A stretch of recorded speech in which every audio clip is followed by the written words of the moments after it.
Bagoong para nga sa ating sausawan na mangga. Nagluluto nga ako ngayon ng bagoong at syempre gagamitin nga natin yung alamangang fresh. May nabili nga akong mangga nung nakaraan at bago nga masira yon ay kagawa na nga ako ng aking sausawan para nga makain ko na nga rin yun. Gigisa na nga muna ako dito ng bawang at sibuyas.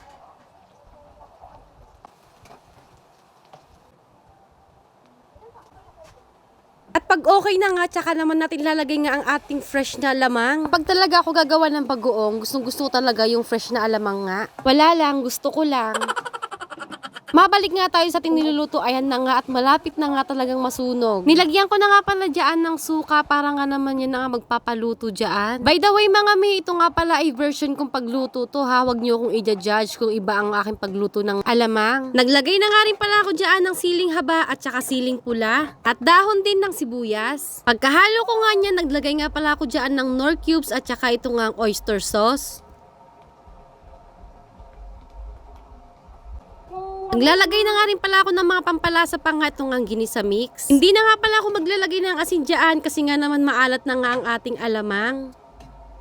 Mekos-mekos nga lang natin yan at para nga maghalo-halo na nga ang ating pinaglalagay kanina.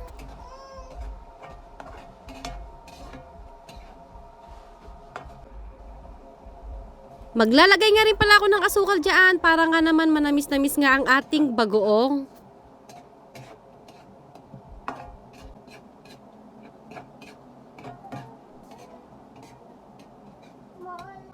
Magdaragdag din pala ako dyan ng mantika para nga maluto na ang ating alamang.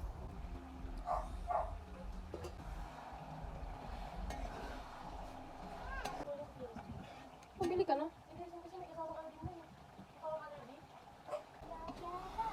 At kapag okay na nga, at ayan na nga, ganyan na nga ang kulay niyan mga mi, okay na nga yan at pwede na nga natin tong kainin.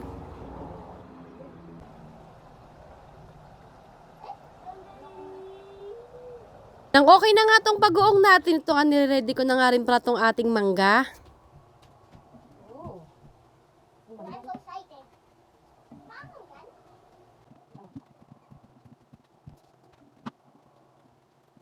Fast forward na nga ito mga meat, itong at nabalatan na natin ang ating mga mangga. At habang ang aking ini-edit tong video ay ako naman inatatakam pa rin. Ang sarap din naman kasi nung aking nilutong bagoong. At saktong-sakto nga at meron pa tayong mangga dito.